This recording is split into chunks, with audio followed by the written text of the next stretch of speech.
And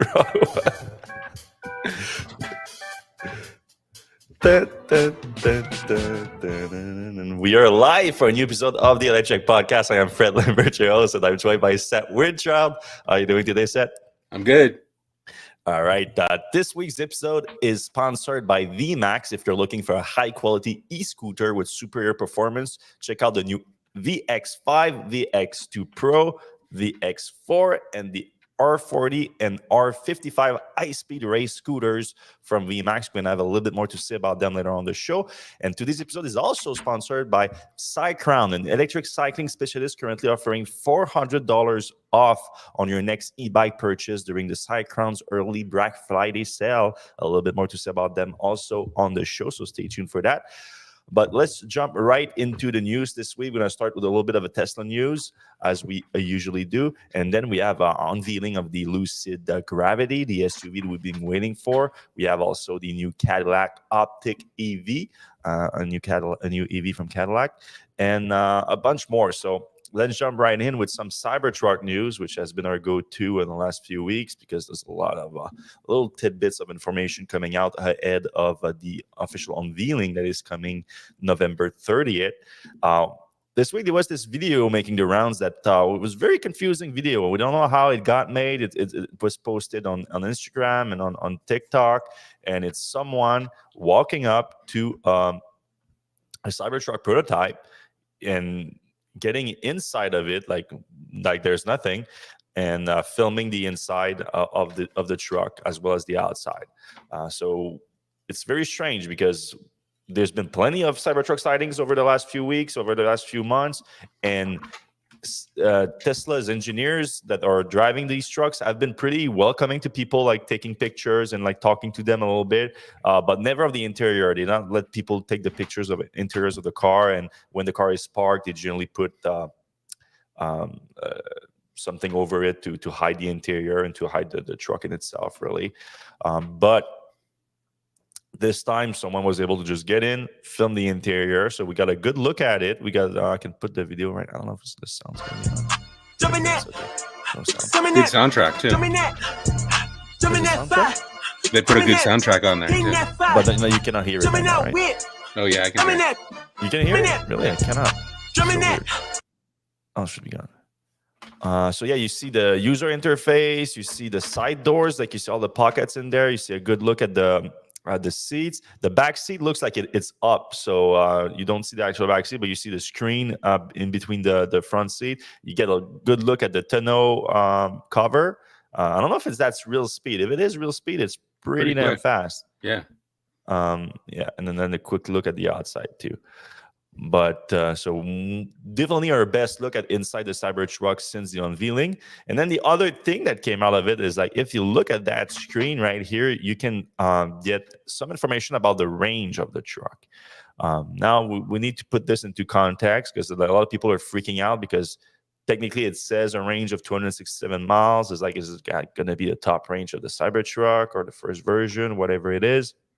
But what it is that based on the navigation system, if you look at the so whoever was driving that truck had a location in the navigation that was only 16 miles away, and you can deduct the displayed range from that by using the 71% state of charge. Again, right now, Tesla always, on the prototypes, always use the state of charge in percentage rather than in miles, for obvious reason, to try to disguise the range of the car.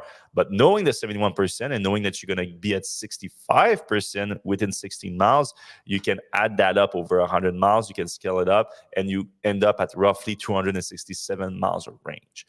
Now, that's not the EPA range of the vehicle. It's the displayed range calculated through the navigation system. And we know the navigation system takes a lot of factors into account, including the driving habits of the driver over a certain period of miles, wind resistance, elevation. There's so many things that are taken into account that the predicted range on the navigation of the Tesla vehicle is going to be much shorter. Well, not necessarily much shorter, but definitely shorter than the range of the EPA range.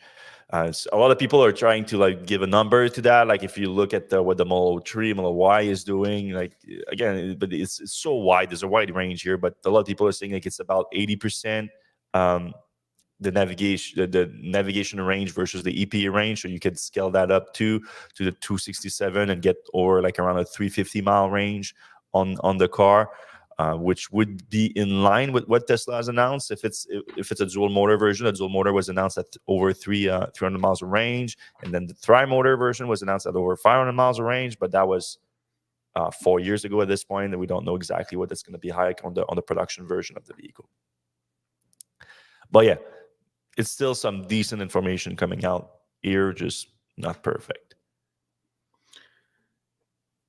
Any thoughts on the range set? Yeah, I mean, I guess it's a range, but still, I think people were kind of expecting a lot more range. And, obviously, we've talked in the past about how Tesla is extremely optimistic with their range estimates. So it'll be interesting to see what, how this is extrapolated out, how this ends up working.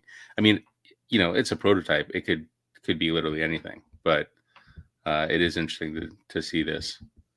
Yeah, it could even be like that the car was towing like in the last few the miles before that, and that was taken into account. Like, we don't know. I'm just throwing things out there. Obviously, I don't maybe know anything, they're testing it, driving at 100 miles per hour. Yeah, maybe the guy was accelerating like crazy, doing some off-road. We have no clue. But 267 miles is not bad too either. Again, within the knowing how Tesla is optimistic with the EPA, so the EPA would be much higher than that. I didn't include that because I just posted it before the podcast too. But while we're still in the Cybertruck, want to mention Javier Verdura, I think is his name, a longtime Tesla design executive, was on a conference in Monterrey, Mexico earlier today, and he apparently disclosed that Tesla is only going to deliver 10 Cybertrucks at the delivery event at the end of the month. So also a little bit tidbits of information. It's not too surprising. Like if you look at past delivery events for Tesla, there was never like a big number. I remember the Model 3 maybe being like a lot more cars than that. I think there was a decent number of cars that were delivered, but Model Y, that wasn't that many either. So, all right. So this thing happened too this week. Earlier this week, Tesla updated the section of its buyer's agreement for Cybertruck online, and they added a clause in there where you couldn't resell the early version of the Cybertruck. So do we have the exact language? Oh no, so that's the other post. Sorry. Here. Well, I won't read that whole thing. It was a little bit longer than I remembered it. But anyway, the agreement is that Tesla is gonna sue you for up to $50,000 if you resell a low-VIN version of the Cybertruck for a period of time that is included in the contract. So while they have this clause in the early contract, obviously they would remove the clause after a certain time because it's part of a car ownership to have to resell your car at some point. But this is something that Tesla is not the only one to have adopted. A lot of other automakers have adopted this for high interest vehicles. Normally, it's more like in the supercar type sphere than pickup trucks. But with the extremely high interest in the Tesla Cybertruck, it does make sense to have something like that, just to avoid making the market just about reselling, about having a low VIN rather than respecting the delivery of the reservation process, even though we know Tesla has a lot of problem with that. But people have put their reservation early for the Cybertruck. Now some are waiting for 4 years. And Tesla doesn't want to be the whole lunch about being just trying to make money flipping the Cybertruck. Now, what is interesting is that after it was reported that Tesla put that in there, a few days later they removed it. Now, there's a lot of speculation about why they removed it. A lot of people say that Tesla just backtracked it after some backlash of some people being upset about this clause.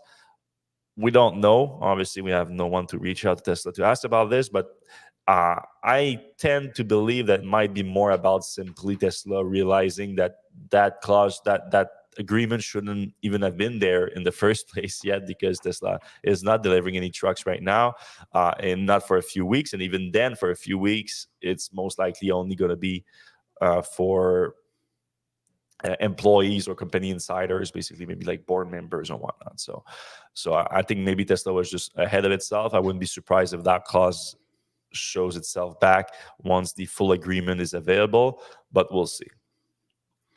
It does bring up a question though, like how do you kind of curtail the people just selling, flipping their vehicles?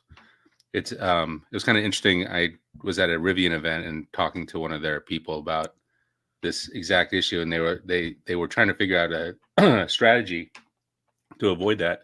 And one of the things they came up with is that they would sell one of their vehicles to one of their early reservation holders, but then every other vehicle, they were thinking, we're going to put that on eBay and we're going to get the most money that we possibly can out of it. And then the next vehicle they would sell to one of their customers, because Rivians at the time were going for like, $150,000, $200,000. Were they though? Like, I know they were listed for that, but do we know actually people paid that? I think there were a few people. I don't think it was like, I don't it's think not it was a high like number of cars. But the idea was like to get people to stop. If Rivian was putting them up, you would buy from Rivian rather than buying secondhand. Anyway, they didn't do it, and here we are.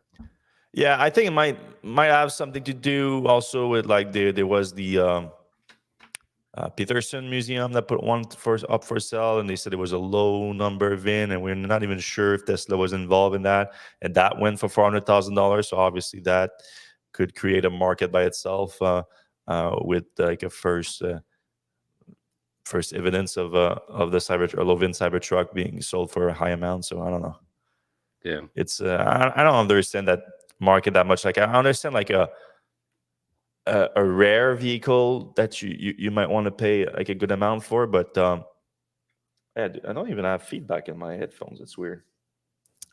But yeah, I don't understand a truck that is going to be 250,000 of these trucks by 2025 on the road. So I don't know how much of a low VIN would actually go for.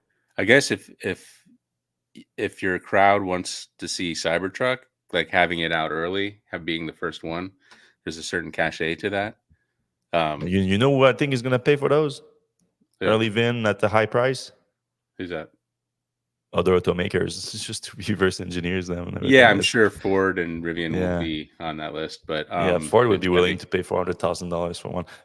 But yeah, I don't know. The goal of that truck is going to be to destroy it, basically. So it's not it's not someone that's like going to keep it and hope that it becomes a collector's item. Right. All right, we got a second deal of Tesla selling superchargers to a third party. So that was an interesting one when that was announced last month with BP buying $100 million worth of supercharger hardware in order to brand them BP station and install them at gas station in the US. Now we have a second of such deal. And at the time, too, Tesla did say that this is a new business they want to get into. So that was the first deal, and we expect the other deal to come. It just took a few weeks for them to announce a new deal with the EG Group, which is actually a very big group, interestingly, also based in the UK. So BP, already British Petroleum, but BP is UK-based, but the stations were apparently for a gas station in the US. So the EG Group operates, put them in there. Yeah, they are mainly in Europe. They have 3,000 something location in Europe. They have 1,700s in the US, 600 in the UK and Ireland, 500 or so in Australia. So a very large group that operates convenience stores and gas stations. And they've been deploying their own chargers. They have some at 600. They have 600 deploys at 109 sites right now, but they want to expand that. And instead of buying them from ChargePoint or Tritium or ABB, they decided to buy them from Tesla. So not unlike the deal with BP, but we don't have a scale, a volume for that deal. There's no dollar amount like there was for the BP deal, or no number of station. But they did say that they plan to roll out more than 20,000 superchargers at 3,600 sites. And again, right now they are at 600. So there's a lot of opportunity for it. I'm not saying that Tesla is going to deploy all those stations, but it could very likely be a very big deal. This is a very interesting new business for Tesla because obviously with the NACS, what happened with NACS, Tesla made itself very strong in North America in the charging space, and they hit hard the charging station companies, especially the level 2 station, because now they all have to adapt to NACS, and at the same time Tesla just cut the grass under their feet with the universal wall connector that has both NACS and CCS at the same time, and it is super cheap. And also has all the specs that you need for a home station. So it makes it like a very attractive buy for EV buyers now. And all these charging station companies were already relying mostly on non-Tesla EVs. You could buy one if you had a Tesla, but for the most part, they were relying on non-Tesla EVs because they are the ones that had a native J1772 chargers. And now everything is moving to NACS, so it makes sense to buy a NACS station. And even if you don't have a NACS car right now, you might think, oh, I can at least get a wall connector from Tesla and use the J1772 adapter in the meantime, and then just use the NACS connector whenever I get another EV that's going to have NACS. Because starting from 2025, it sounds like every other EV in the US is going to have a NACS connector. So Tesla's already made a big impact on charging station company from that, and now it's going after the fast charging station market by selling the hardware, the supercharger hardware, which we know for a fact that is much cheaper to deploy than competitors right now. So Tesla getting into that business, they might have a big advantage over the competition already, just from cost of deployment.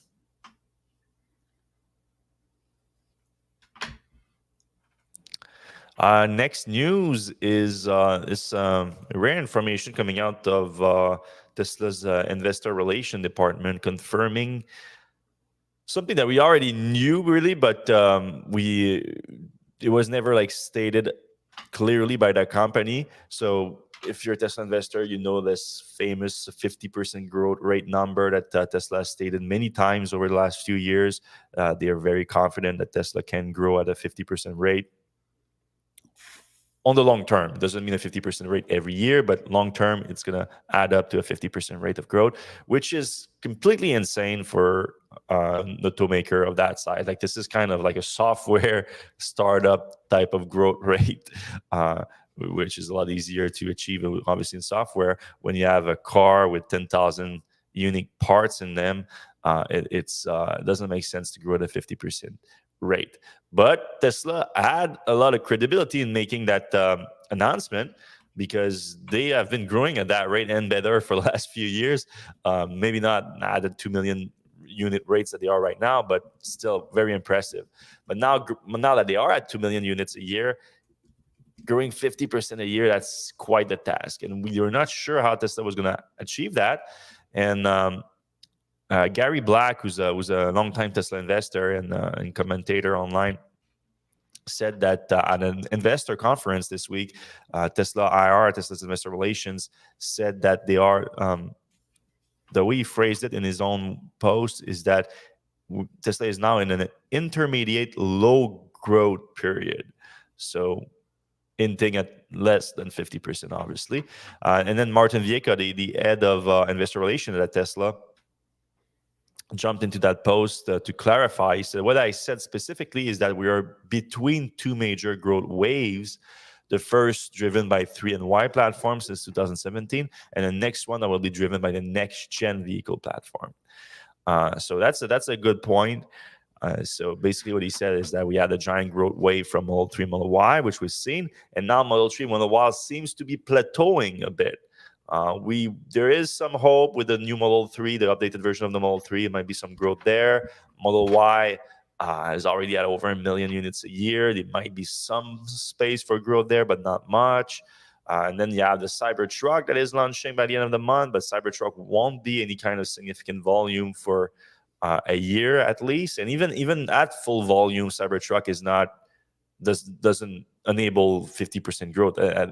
50% growth for Tesla next year is going to be adding 1 million vehicle to the production capacity and to sales at Tesla. And Cybertruck is going to be 250, so that's a quarter of that.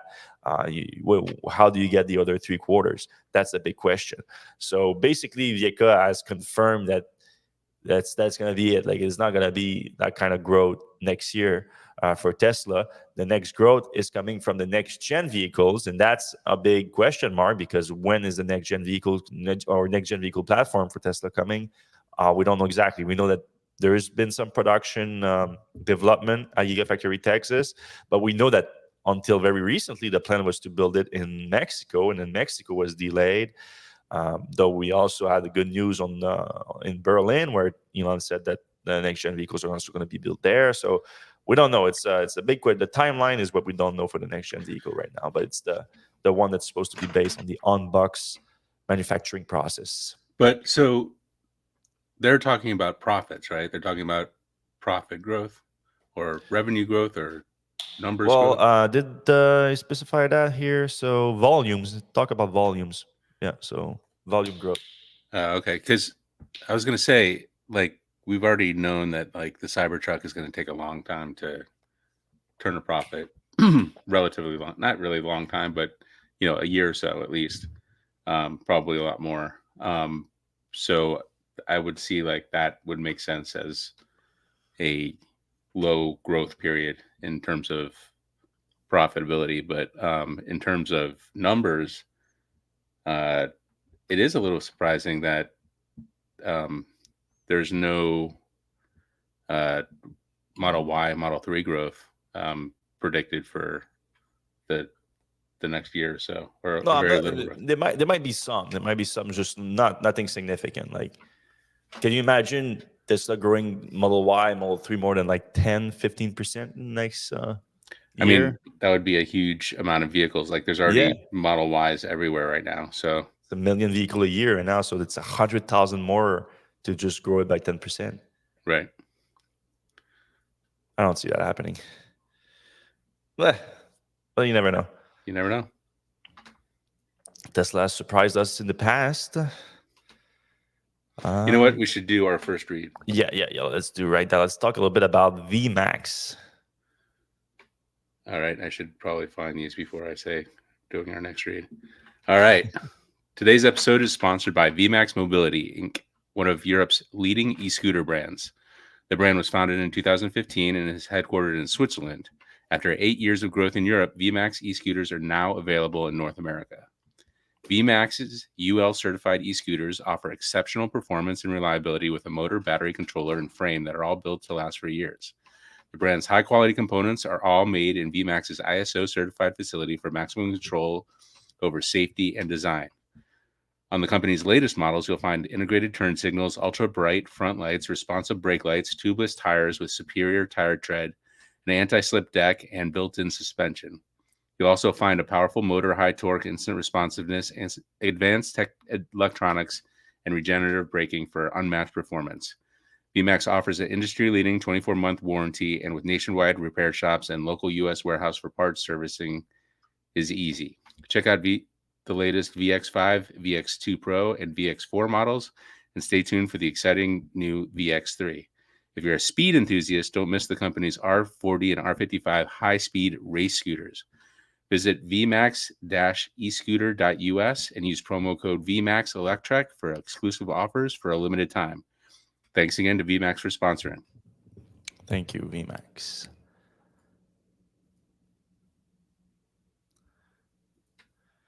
All right.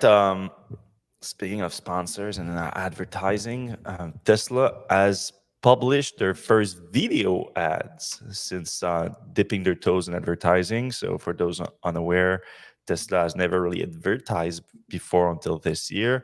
A lot of marketing. So there's a big distinction between marketing and advertising. Advertising is actually paying for advertising space, advertising time, versus marketing can englobe a ton of different tools, including producing videos that are much like advertisement, but they're not being pushed to paid time, paid space. They were just put on their YouTube and shared by Tesla fans. But in this case, now Tesla has produced their first video ads, which people have been pushing for. So since Tesla dipped its toes in advertising earlier this year, after it was asked by Tesla investors, and Elon said, yeah, we're going to try it a little and see how it goes. Tesla has done a bunch of Google ads, so written ads. But now they have on YouTube, a lot of people have noted that in pre-roll, maybe there was one before you open this show right now. I don't know. That would be kind of cool. But yeah, this pre-roll from YouTube, and the first one focused on safety. So this vehicles have performed very well on the safety. Your thing is playing noisy. I don't know why I'm not getting feedback on my headphones. I can hear you, but I cannot hear the stream. It's strange. That's weird. But yeah.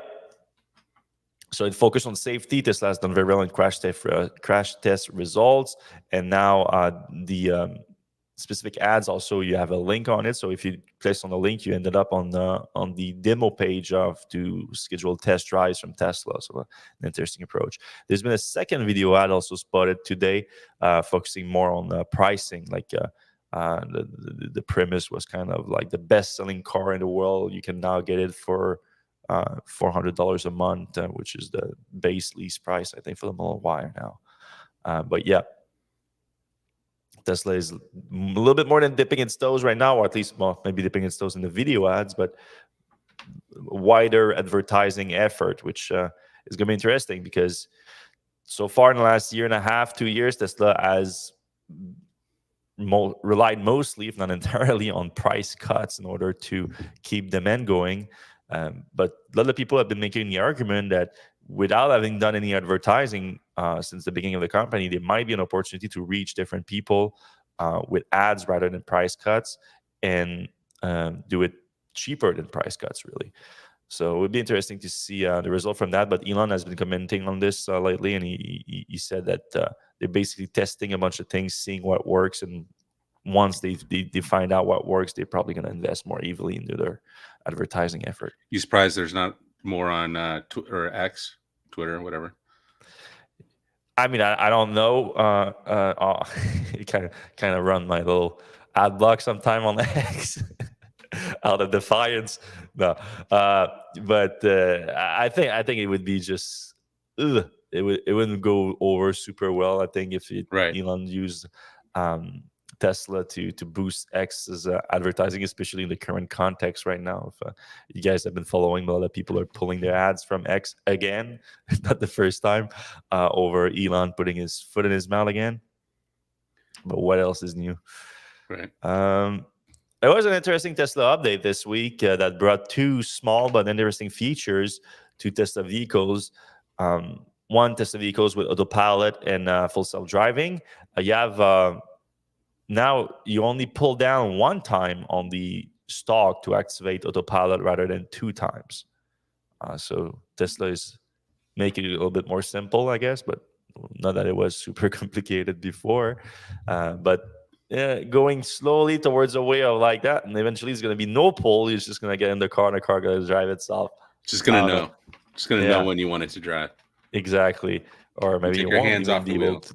Yeah, maybe you won't even be able to drive it yourself. I don't know.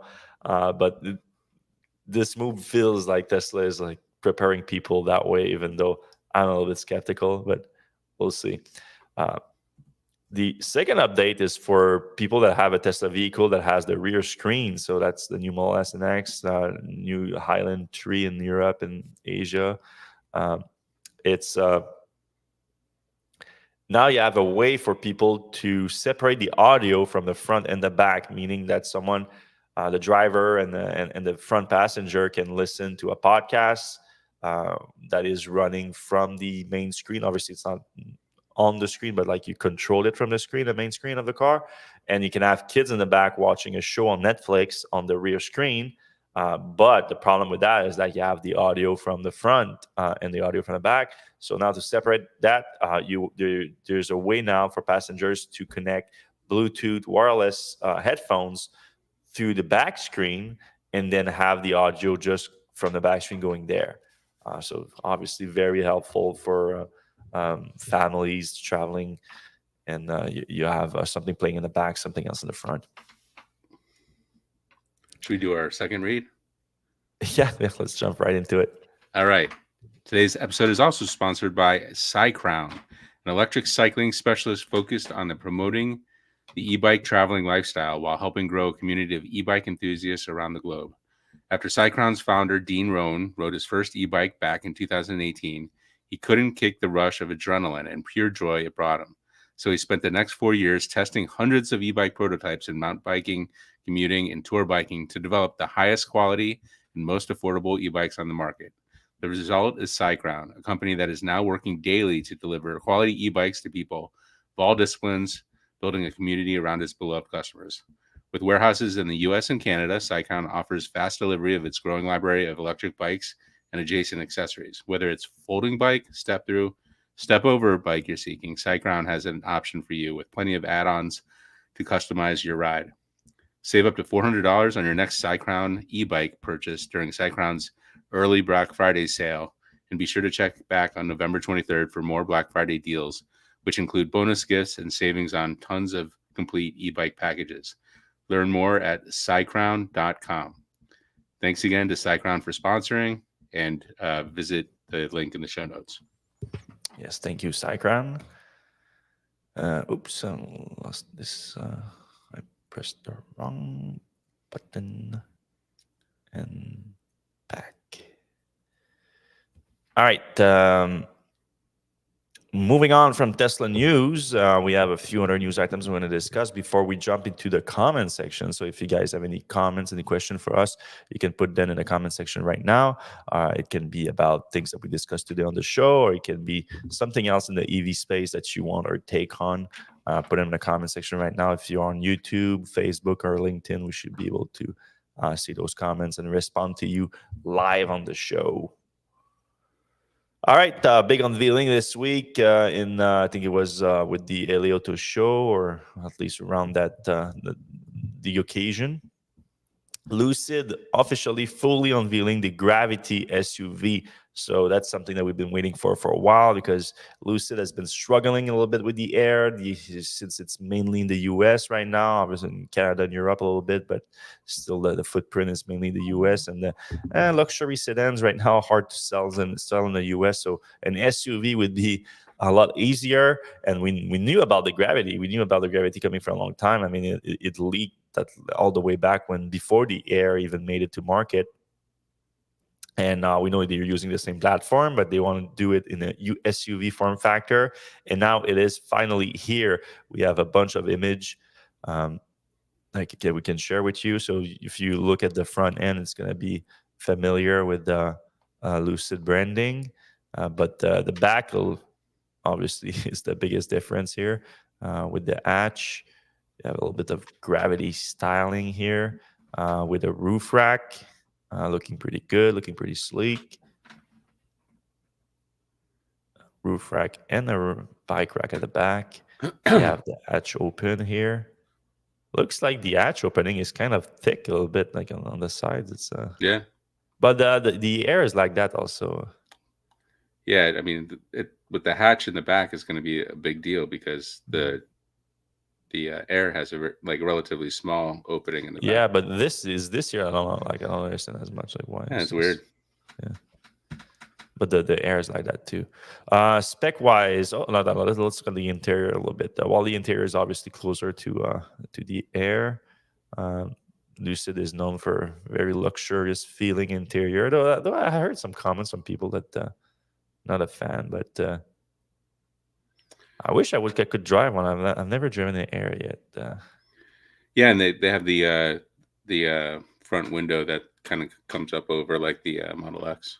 Mm-hmm. They have the front screen that also has analog buttons on it. I know that a lot of people like to have analog buttons for some of the most common inputs that you need to have. Oh, you have these nice trays in the back here. That's nice. Yep, good looking interior. Oh, you have the rear screen too, like we just discussed in the Tesla vehicle. 34-inch curved OLED display in the front. Oh yeah, and obviously the feature a lot of people are talking about with this truck is the frunk. The front trunk can also be a bench.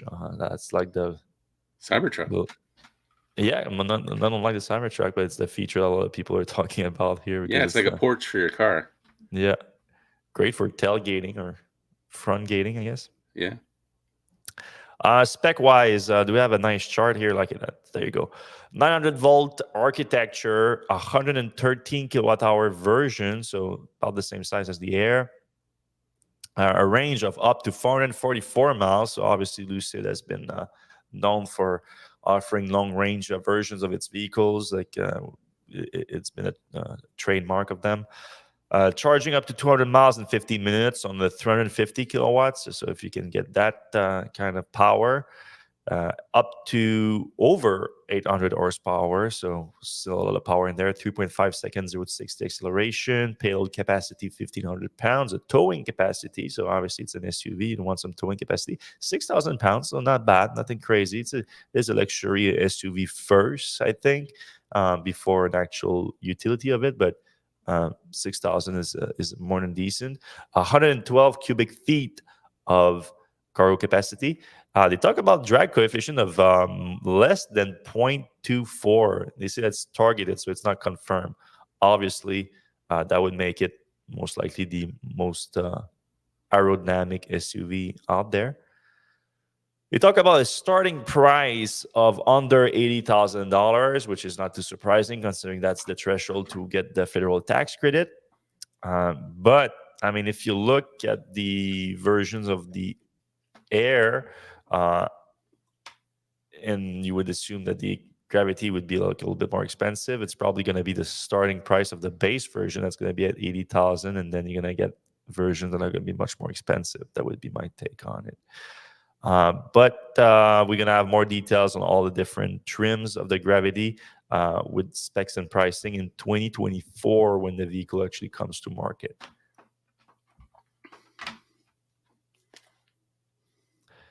Another vehicle unveiling that we had this week is the OPTIQ EV from Cadillac. So it is also not working. It's also the much like the Gravity is to the Air, the SUV version of the Air. This is kind of the SUV version of the LYRIQ, which was the first electric vehicle to be launched by Cadillac under the rebranding of it since what was the name of that Volt Cadillac? ELR. ELR, yes. Good memory set. All right. So the OPTIQ, yeah? Yeah, the OPTIQ it kind of looks like it's a Equinox size. Yeah. Oh, yeah. Now that you say it, not only size, but shape. I mean, it's probably just especially the two-tone that's giving me this effect that looks a lot like it. So yeah, Equinox, we've seen but it it does look a lot like the Equinox. Yeah, it does. Like the front end, you have the fake grill that's a bit more Cadillac, but other than that, you're right. It looks a lot like the Equinox, and a little bit more expensive Equinox, but not too expensive because it's gonna start at. Well, I don't think they have exact pricing. They just said it was going to start below the LYRIQ, which I believe is 58,000. Below the LYRIQ. Yeah, the LYRIQ starts at 58,600.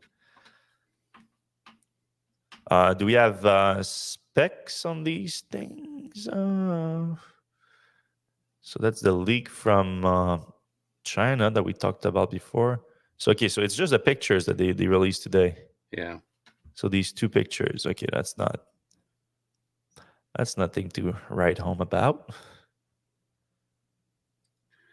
But yeah, we had some information that we posted earlier this summer based on the version that they're going to launch in China. So take that with a grain of salt. Might not be the same spec, but they indicated a dual motor system with 140 kilowatts in the front, 63 kilowatts in the back, and a battery pack that's going to be supplied by CATL. Some size different would be, I think it's similar to the Model Y, so it's like crossover size. That's about it for now. We don't have that much more information, unfortunately. Last piece of news before we jump into the comment section, guys.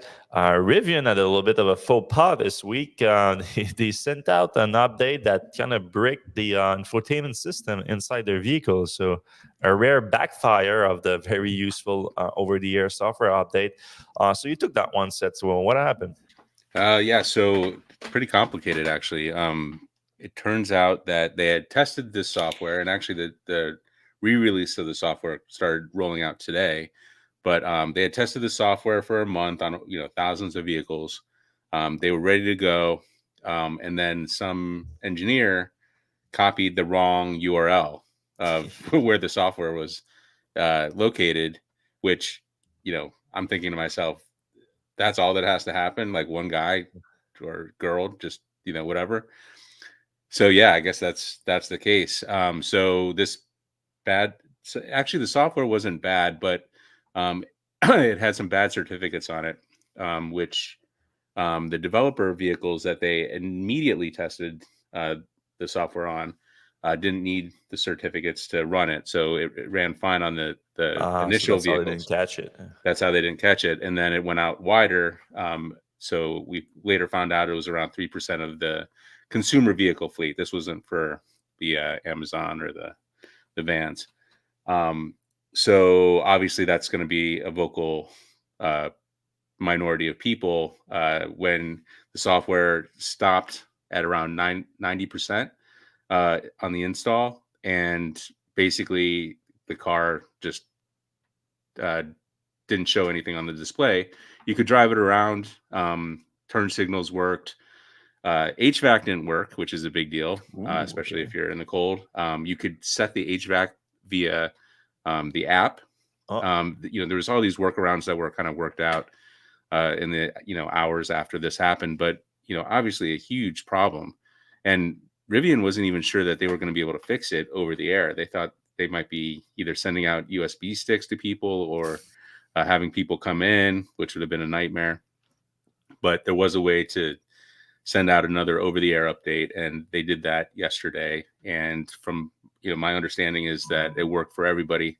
There's a really small amount of Rivian drivers that don't use a smartphone app, and those people had to do theirs, I guess, over the phone. They had to give the go-ahead to send the update. So everything's fixed, but I know this update is waiting for me to do in the car, and I'm just not ready to do it. I have to drive from Vermont to New York tonight, so I'm going to do that when I get home, I think, especially if I haven't heard anybody successfully executing it. But I mean, a smart move. Yeah, I think that the bigger thing is like how could this happen? And more importantly, like it cannot happen again, because like you're basically trusting the auto company, this whether it's Tesla or Lucid or now the legacy auto manufacturers are doing over-the-air updates. You're trusting them. Like when they say, hey, there's a new software update, and you hit okay, you want your car to work in the next couple hours.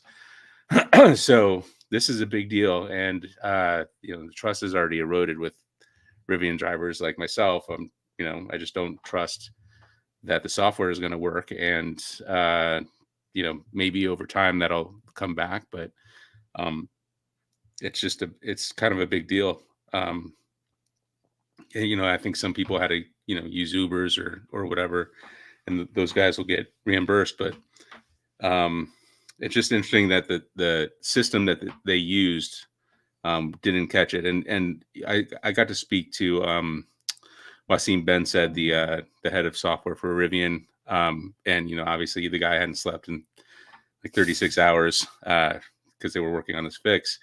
But he said, yeah, we're going to overhaul everything. There's not going to be a way for this to happen. Basically, it's like the nuclear codes. Like 2 people have to have it. Like, buttons have to be pushed on both sides. They're going to really rejigger their thing. They've all been scared straight on this. So, at least some good is going to come out of it. Yep.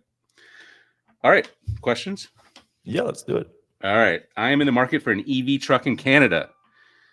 Lightning Pro is a good deal at 55,000 Canadian after rebate. I'm worried about the battery recall discussed in the Lightning forums. What's your take? I didn't realize that they were.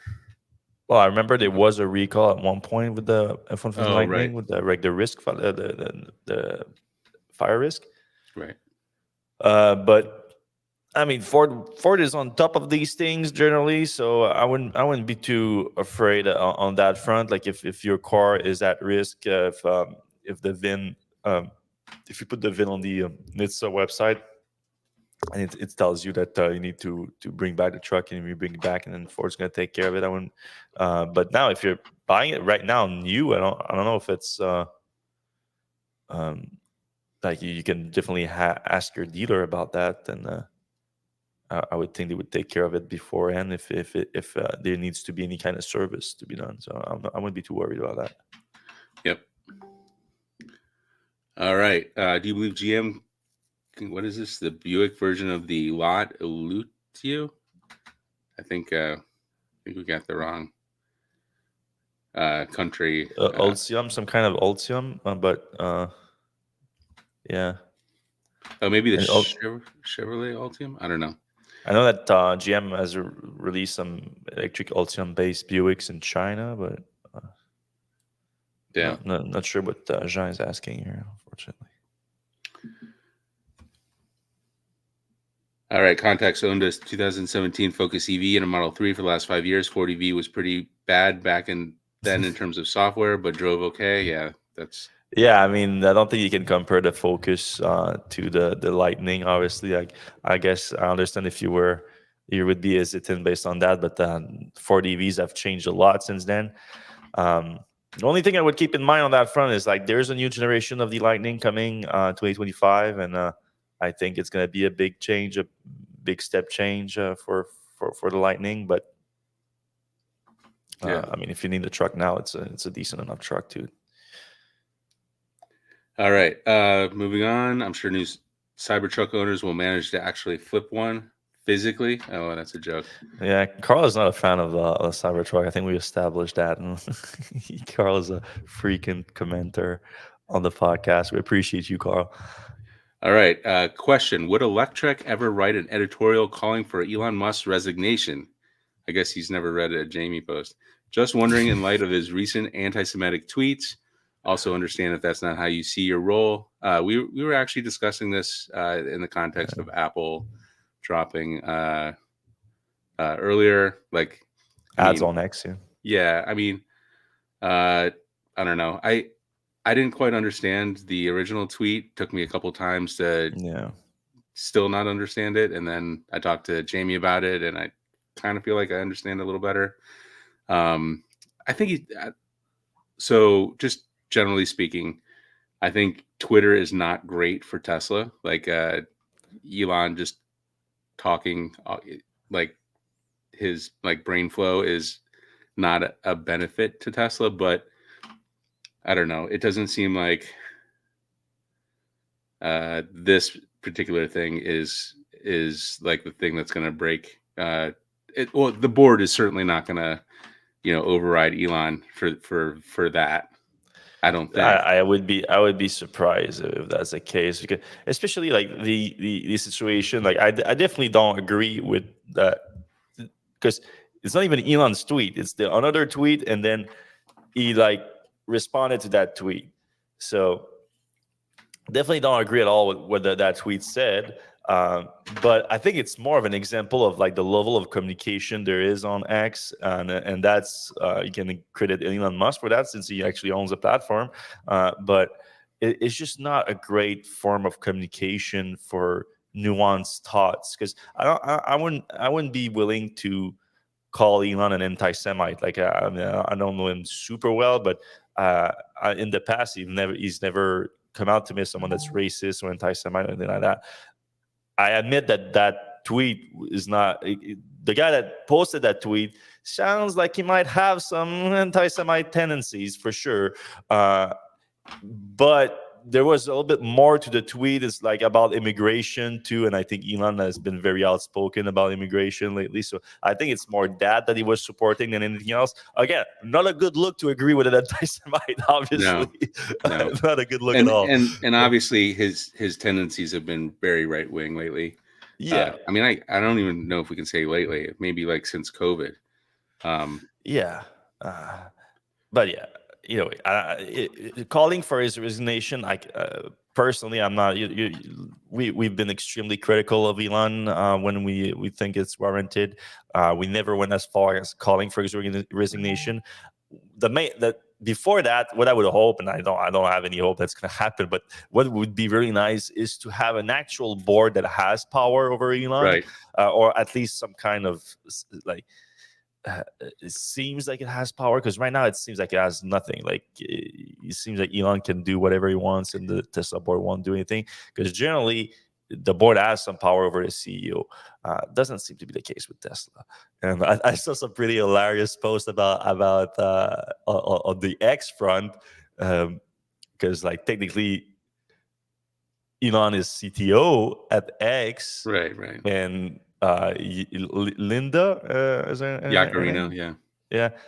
Linda is the CEO, and some people were like posting like, okay, now it's going to be very interesting now if Linda is going to decide to fire her CTO because he said something anti-Semite on her own platform. That's a very hilarious thought, because obviously if you think that the CEO has any power to fire the CTO in this case, you'd be mistaken. Even though technically she has the power, but that would be interesting to see, especially since he owns it. It's not even a public company. She could fire him as CTO, but then the next second he would fire her as CEO, as the owner of the platform. So it makes no sense. So there's a lot of things going on like that in all of Elon's companies, obviously, including Tesla. Obviously, he's not the sole owner of Tesla, but he still owns 20% of the company, which makes him like the largest single shareholder, giving him a lot of voting power in the company, and also just his general influence on shareholders give him a lot of power itself. And then the fact that half the board is a longtime friend of him and whatnot is also an issue. His own brother is on the board. So some more oversight to, I don't want to say to keep him in check, at least because I think Elon is still super valuable to Tesla. If he didn't feel like he can say whatever he wants whenever he wants, that I think he would be more valuable to Tesla. But you won't hear me calling for his resignation, to answer Ben's question. I kind of wish you'd just be quiet on Twitter, but that's not gonna happen. All right, do you think GM can arrive soon with a Buick version? So this is the other Buick version of the Bolt EUV Ultium. The competitive like Volvo EX30 will be on the market in 2025. Competition like Volvo EX. So the Volvo EX30 will be on the market in 2024. It's coming quite soon. It's going to be a 2025 version. I don't think that Buick in the US is really planning on having any EVs anytime soon. Yeah, that was my thought too. I'm not sure what's GM's plan with Buick in North America. Like, I know that in China it's big, or actually stronger there. But here, I don't know what they're doing with that. Yeah, because is the Bolt EUV Ultium, is that confirmed? Like, confirm the Bolt EV is gonna have an Ultium version, but do we know the EUV? Mary Barra made some weird comments on the last earnings call that they're taking some learnings from the EUV to make the Bolt Ultium. So, like, that makes me think they're gonna make it look like the EUV, which to me is like a mistake, because I think you have the Equinox, so that's pretty close to the EUV already.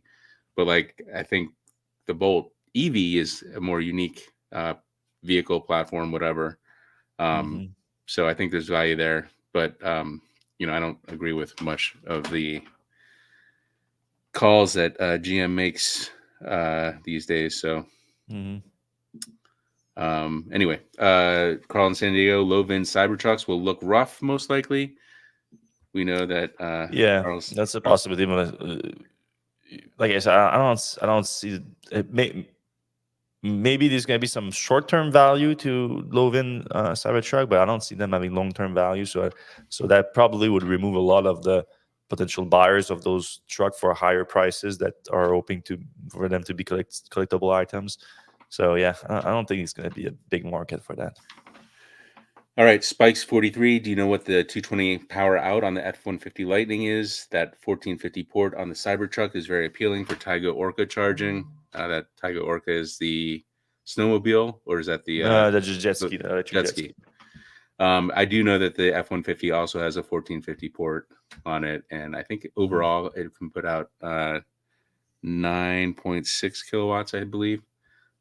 So plenty of power on the Ford F-150 Lightning. I think the Cybertruck and the F-150 Lightning will both be able to charge that thing. Yeah, you actually can find on our YouTube right now. You can find a video of me and Sylvain Juteau charging a Taiga Orca on a Ford F-150 Lightning like that. It was a very seamless experience. Speaking of Sylvian, another Sylvain. Worried that the branded Supercharger won't have the same time as real Tesla Superchargers if buying company is responsible for the maintenance.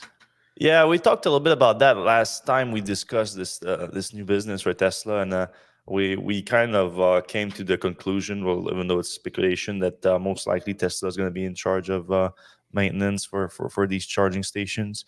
It would make sense that they have these kind of deals. Sorry. For like the mega pack, for example, the power packs and all that. So I wouldn't be surprised if Tesla is also, and they have already the technicians and in most markets anyway.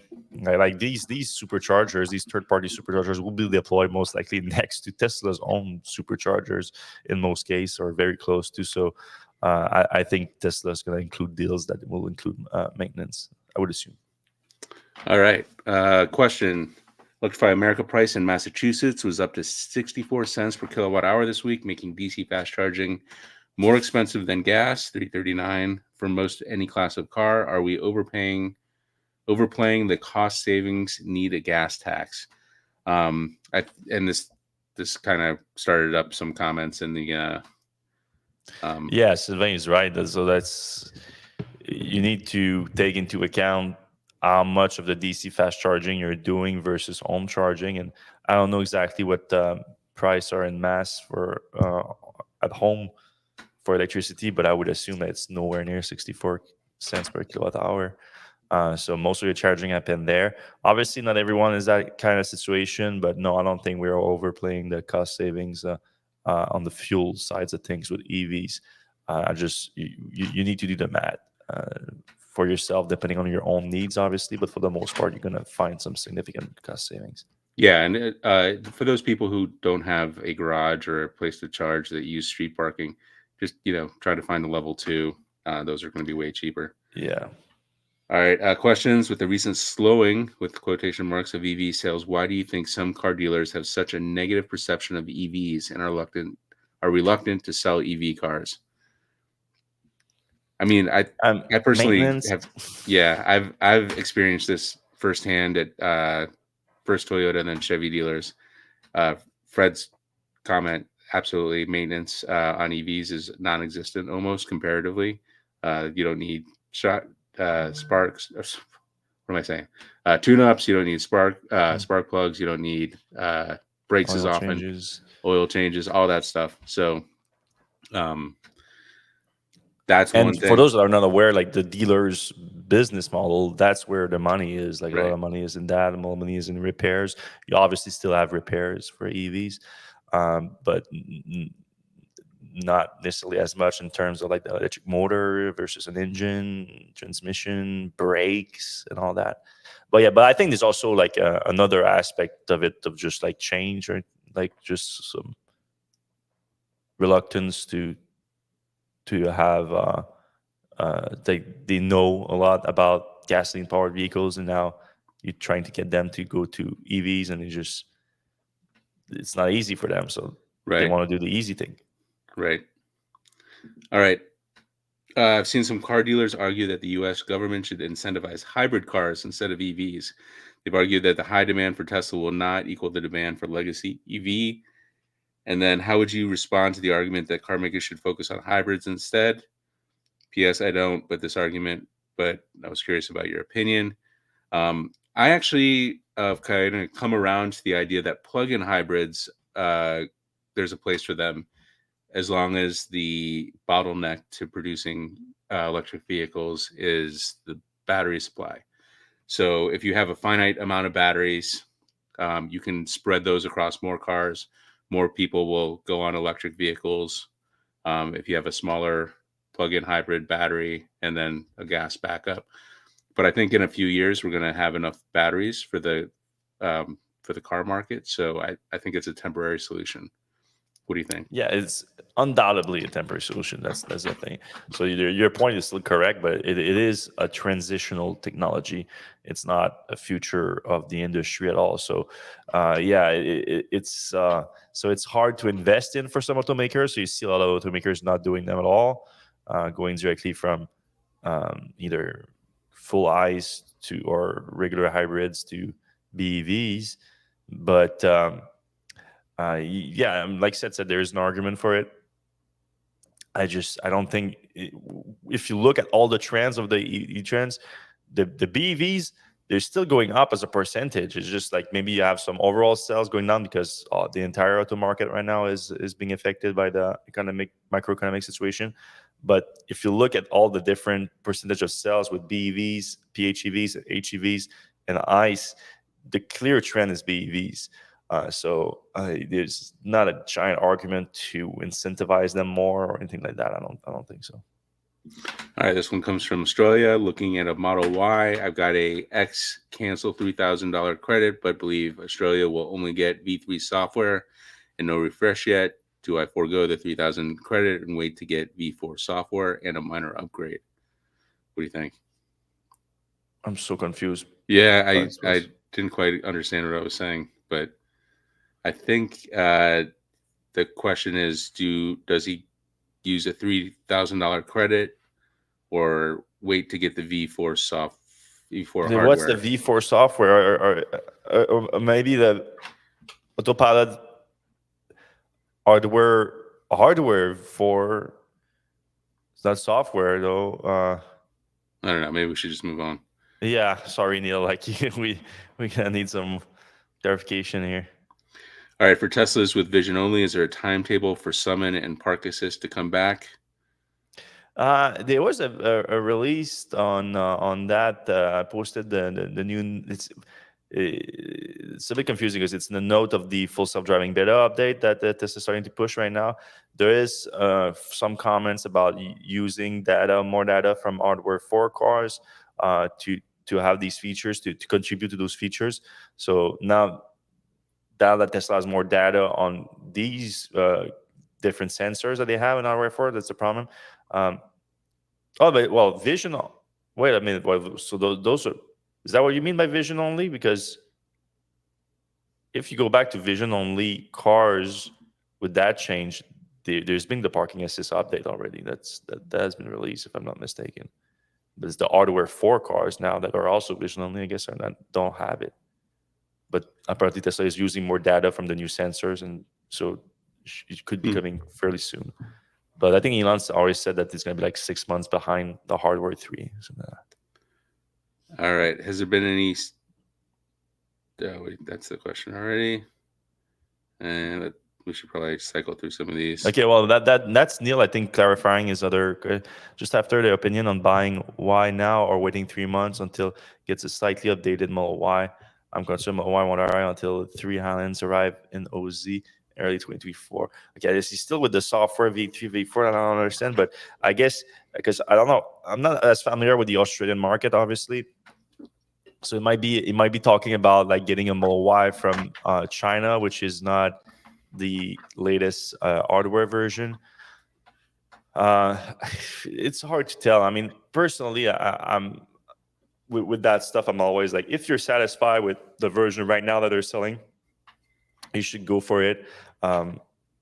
There is rumor, obviously, there's going to be kind of a Highland Model Y coming. So that's the thing. But the Highland Model 3 is not the biggest update either. So I wouldn't expect something giant for the Model Y also. So I don't know. If you need a car right now, just get a car. 31 cents a kilowatt hour in Massachusetts. It's pretty pricey. Yeah. Get some solar panels. Yeah, get some solar panels. Those are probably very profitable at that kind of pricing. We're paying 9 cents a kilowatt, 9 cents Canadian. That's like 7 cents US. Yeah, it's per kilowatt hour right now. Yeah. I got a bill from my condo for 2 months. It was $24. 2 months of hydro. Yeah, you got all that hydro though. Yeah. All right. Which trim of the EV9, the Kia EV9, will include vehicle to home? They have I think almost all of them do. I was reading Jamie's post today on the vehicle to home. It's actually a pretty strong power output. I think it's around 5 kilowatts. So that'll be pretty helpful. Powerwall 2. Yeah. And that's a big battery. So I would imagine only the bigger battery would do that, but that's speculation. All right, for plug-in hybrids, to get incentives, they have to have good minimum amount of EV range, at least 60 miles, not cars with 10 EV miles. I kind of agree. I definitely agree with that.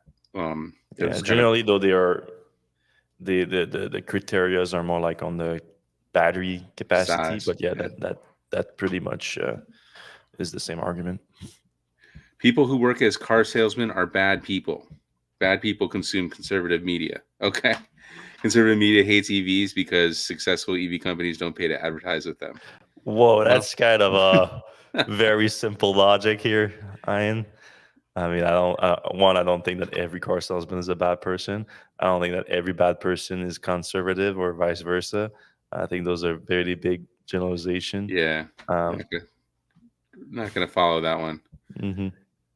Question: will Elon's thoughts on the ADL have a major impact on his multiple enterprises? So we talked about his tweets earlier. I mean, somebody who knows him probably should just tell him to put the kibosh on those ideas. I mean, to answer the question specifically, I mean, on these multiple enterprises, on X, there's already been an impact. Several companies have announced they're pulling their ads, at least temporarily. IBM, Apple, and others. Tesla, it's always been hard to quantify, obviously, but over the last year or so, there's been a lot of movement from people claiming that they are selling their Teslas, they're selling their shares, they're selling their cars. They don't want to be associated with Tesla because of Elon.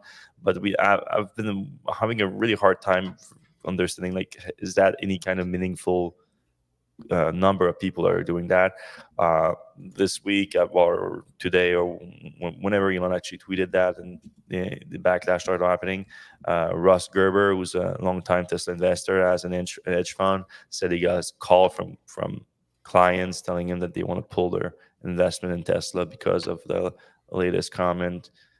So yeah, I guess there's going to be some impact on that front. Again, I don't know how meaningful it's going to be. All right, one last second question from York Willie. A ranch owner in Quebec. I need towing capabilities, but also a vehicle to grid capability for blackouts. Happening often in Quebec. I didn't know that was a thing in the winter. Which upcoming truck would be the best deal? It's happening. Like it depends where you are. So we say there's a ranch, so it's probably like further out in the country. And the thing in Quebec here, we have such tough winters that it's not a problem really on the reliability of our infrastructure as much as like you have power lines and you have trees around the power lines, and with the winter, if the trees, like you have branches that can fall because if there's a verglas, called like a frozen rain. And so these things happen. Like here too, I would get some, like in the winter, you get a few blackouts, but nothing that lasts super long. But which truck would be the best deal? I mean, we talked about the Lightning earlier with another person asking a similar thing about Canada, like the Pro, like especially if you're talking, I don't know what kind of ranch you're running, but if you're talking about the truck that is going to stay on your ranch, the Pro is probably the right option because it's not a super rangy option. But that doesn't sound like it would be the issue here. If you're just towing things around the range, that would be good. You can still get some distance out of it, of course, but if it's more than 150 miles or so, or 200 kilometers, definitely going to need some fast charging. Other than that, there's nothing much right now other than the Rivian R1T that's going to be a much more expensive solution. You might have to wait otherwise for next year when the Silverado is going to be available. The Cybertruck, I don't even know if the Cybertruck is coming to Canada next year, to be honest. Maybe at the end of next year. And same for the Silverado. The Ram, do we know when the Ram EV is coming? No idea. And yeah, I don't know it's going to be in big numbers, but yeah, I would bet on the Ford F-150 being your best choice. Mm-hmm, mm-hmm. All right. Well, thanks everyone for listening to the show this week. We had a blast. A lot of people listening. If you enjoyed the show, please give us a like, a thumbs up, a subscribe. If you're listening on your podcast app, if you can give us a 5-star rating, that helps a lot. It's free to do. It takes a second. It helps the show tremendously. We appreciate every single one of you, and we're going to see you same time, same place next week.